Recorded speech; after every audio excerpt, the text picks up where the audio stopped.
Magandang araw mga kapamilya, kapatid, kapuso, pati na rin mga kabagang. Andito na naman po tayo sa Halika, Ikwento Mo kay Mela. At sa episode na ito, babasahin natin ang sulat ni Jazz. Chang Mela. Ako nga po pala si Jazz, 22 years old mula sa isang malayong probinsya. Meron po akong girlfriend dati.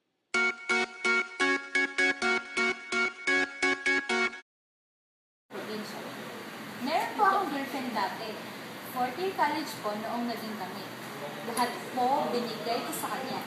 Ang laki po ng investment. Sabi ko, Jazz, ang investment is involved in many areas of the economy, such as business management and finance.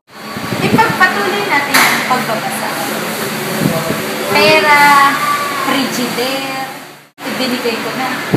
Noong minsan po sinabi sa kanya na malaki na ang na-invest ko sa kanya, nagalit siya kasi hindi ko na raw naiintindihan ng mga types na raw yun.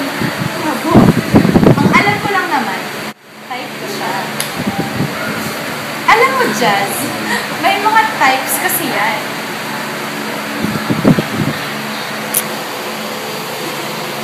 Securities, like stocks, bonds, and options, real property, land, and buildings, tsaka tangible personal property, gold, art, antique. Hindi naman po niya pinaliwanag sa akin. Ang sabi lang niya, tuturuan niya ako sa pera. Galit na galit siya sa akin. Gusto ko lang matuto eh. Wala lang siyang patience. Jazz, ano ka ba naman? What is happening? May steps yan. Parang manliligaw. Ito ganito lang steps. Number 1. Meeting investment prerequisite. Next, establishing investment goals. Next, adapting an investment plan. Investment goals. In this step, selecting suitable investments. Constructing a diversified portfolio. Last, managing the portfolio. Chang Mela, mahal na mahal ko siya. Di ba kapag nag-invest ka, dapat may return? So, sa totoo lang po, ayaw sa kanya ng mga magulang ko kasi napakagandang lalaki ko raw po. Pero, I took the risk. Ang laki kasi ng risk ng mahalin siya.